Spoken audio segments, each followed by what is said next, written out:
Hola, bienvenidos. El día de hoy nosotros nos reunimos para debatir y conversar nuestros diferentes puntos de vista acerca de lo que está ocurriendo actualmente en Chile sobre el método que se está utilizando para cobrar el CAE.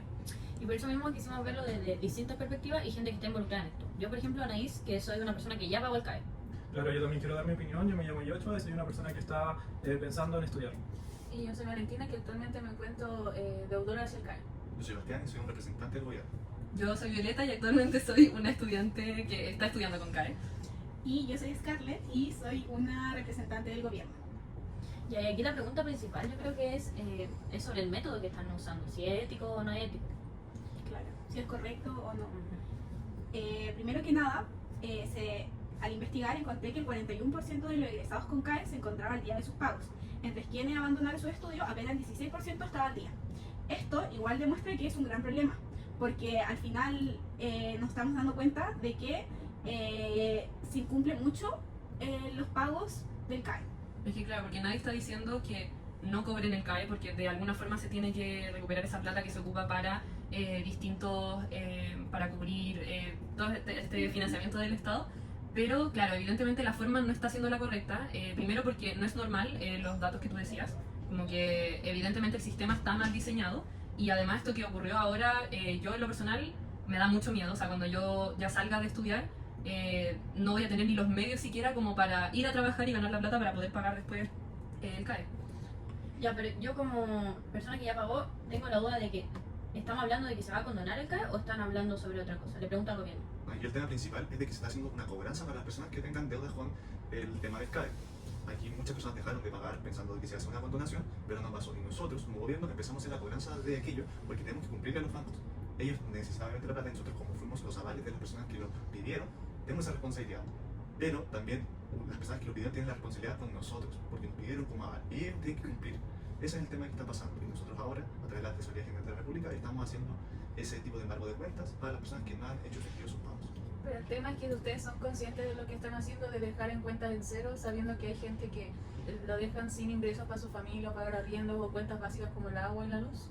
Sí, somos conscientes de que está pasando aquello, pero ustedes tuvieron un compromiso. La gente adquirió un compromiso y lo tienen que hacer cumplir. Yo estoy de acuerdo con eso, porque yo una persona que ya pagó el CAE y tuve que hacer miles de sacrificios como postergar mi primera vivienda, no salir de vacaciones solo por cumplir esas cuotas, siento que ahora decir que esa cuota es imposible no es algo real, porque yo lo logré. Ya ves que siento que tu caso igual es un caso aislado porque actualmente los ingresos de las personas no están siendo suficientes para cubrir con esta deuda. Además que hay mucho desconocimiento acerca de, porque bueno, hay muchos casos como yo que con 18 años tienes que tomar la decisión de al final quedarte con una deuda que te vas a demorar como 10 años en pagar sin tener conocimiento financiero, nada. No hay mucho apoyo al respecto, no hay soluciones, es simplemente cobrarte estas cuotas que más encima aumentan con los intereses. Entonces, no creo que yo creo que el sistema está mal diseñado. Claro, yo igual quiero decir algo en el aspecto de que cuando uno toma la decisión de estudiar es porque en cierta manera le prometen esto de la movilidad social.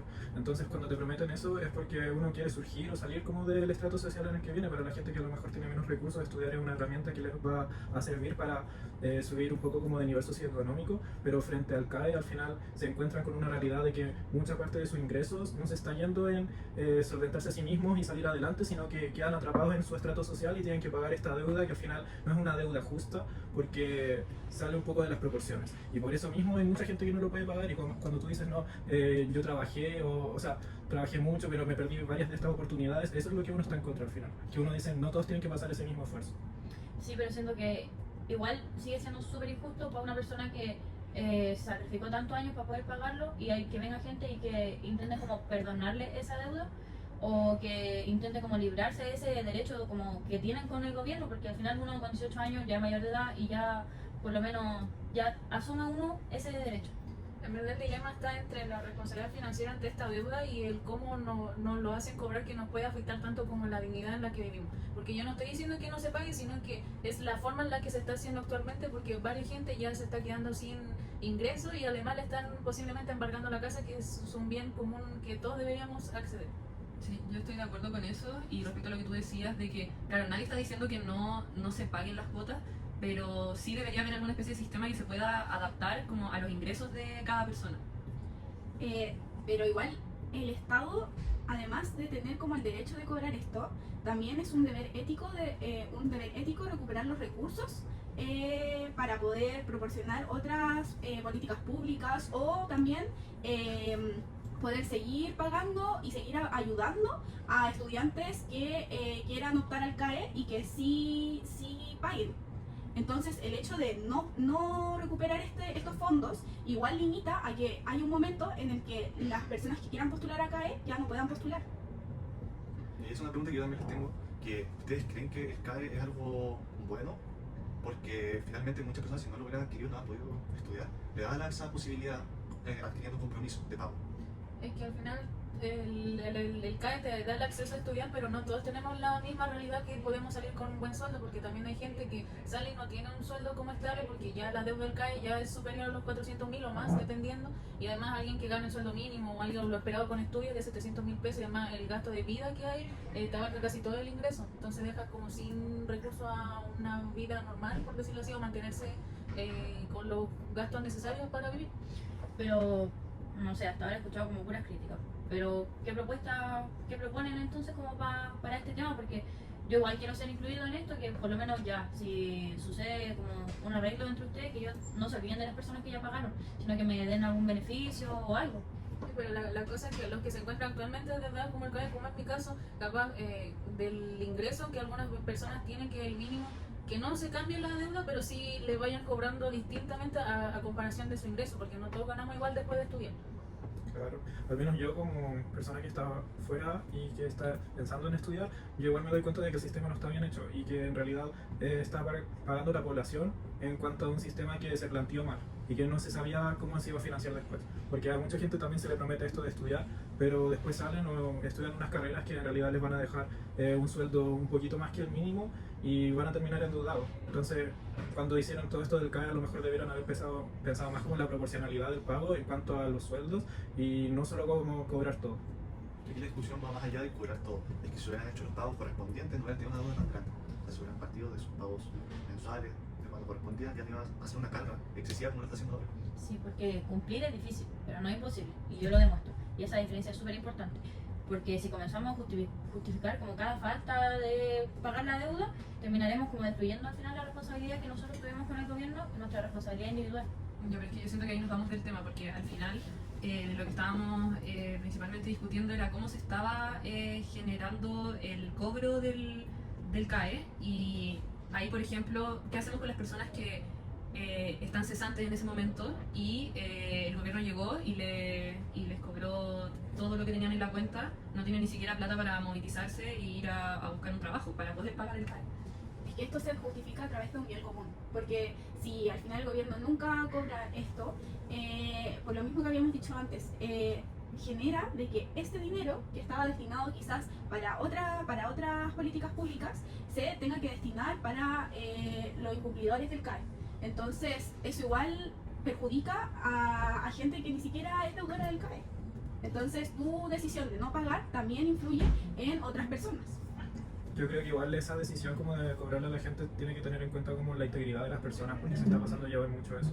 No hay como una ética del cuidado de la subsistencia de la persona en sí, y tú llegas y le cobras. Entonces finalmente como que nos damos cuenta como población de que al Estado solo le importa la plata y no tanto el bienestar de las personas, que es como lo que uno piensa que generalmente es lo que se tiene que preocupar. Y al final de todos somos todas distintas realidades, todos somos distintos deudores, porque por ejemplo yo sigo pagando mi cuota al día, pero hay gente que por no da al día, pero es porque no puede, por sus mismos ingresos que después de salir al estudio no fueron como lo esperado. Entonces la cosa es como dividir las realidades y medir las métricas de cómo cobrarle a cada uno dependiendo de lo que es su realidad actual de ingreso. Y no solamente de una manera tan abrupta que lleva dejando casi la cuenta en cero a las personas que, por ejemplo en mi caso, que yo estoy al día y me dejen en cero las cuentas sabiendo que a otros que están incumpliendo también le hacen lo mismo, pero es otra realidad, porque ellos ya pueden tener la deuda más grande, pero es la mía otra realidad, y ahí se como que nos metan todos en un saco sabiendo que no es así. Sí, y por ejemplo lo que yo entiendo también es que varios políticos también tienen deudas con el CAE y no se ha dado mucho la información de que, por ejemplo, le hayan vaciado las cuentas a ellos también. Entonces siento que es claro lo que explicaba Josh, que claro, al final no se está teniendo en cuenta la integridad de la persona. Claro, pero ahí estás suponiendo algo que realmente no lo sabes. Entonces ahí estaríamos hablando de otro tema totalmente distinto. Pero ahí tiene responsabilidad el gobierno porque ustedes son encargados de ver que socialmente cómo está el país y ustedes tienen como las herramientas de cómo medir métricamente cómo están las cosas y cómo llevar a esos procesos para cada persona, y al final lo hacen de una sola manera sabiendo que no todas las personas somos iguales en las distintas realidades que tenemos. Claro, bueno, lo que tenemos que empezar a ver ahora sería cómo está cobrando la Tesorería General de la República, porque claro, nosotros hacemos los cobros o tenemos estipulado los cobros que sean para personas con ingresos muy altos, no para gente cesante o que gane 1 millón, menos de 1 millón, un poco más de 1 millón. Entonces eso, claro que tenemos que regularlo y es lo que se va a trabajar, pero sí o sí se va a hacer el cumplimiento de los pagos para las personas que están atrasadas y que tengan un alto ingreso.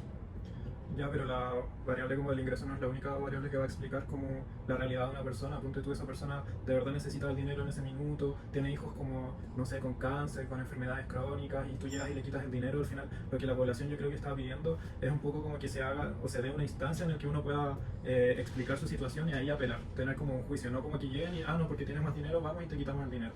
Como que en realidad caso a caso debería haber sido visto y en base a eso decir, ya, esta persona sí tiene como la posibilidad de pagar, entonces ahora le vamos a quitar el dinero. Pero si solo usas como una pura variable en cuanto a cuánto dinero tienes como en tu cuenta bancaria, eso es muy relativo. Claro, yo por eso encuentro que al final nos encontramos como a una falla en el sistema, ya no es como...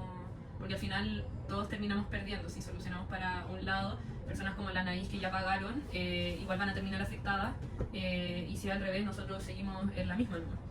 Y si ustedes no cobran, también no hay plata para el Estado para que otros estudiantes puedan acceder a la educación. Como parte del gobierno, lo que queremos hacer obviamente es tener el bien común. Si nos empezamos a focalizar caso a caso, creando políticas públicas que vean cada caso, no va a ser eficiente, va a seguir el mismo loop del sistema, y tampoco es que se vaya a cobrar a gente que en un preciso momento tenga una determinada cantidad de plata. Es para ingresos que sean estables y que sean excesivos o no sean parte de la clase media. Y quizás esa es como la principal enseñanza de esto, porque no estamos frente a un conflicto entre bueno y malo, sino que estamos frente a un conflicto entre valores. Porque nosotros peleamos por el acceso a la educación y ustedes por la justicia social del cumplimiento. Entonces, ahí queda la disyuntiva ética de todo esto. Coméntenos abajo qué piensan Sí, ustedes. por favor. Gracias. ¿A quién Muchas apoyan? gracias. ¿A quién apoyan? Todo lo discutido en el debate es una simple personificación de acuerdo a los roles a caracterizar. Nada representa de forma completa el pensar de cada uno de los integrantes.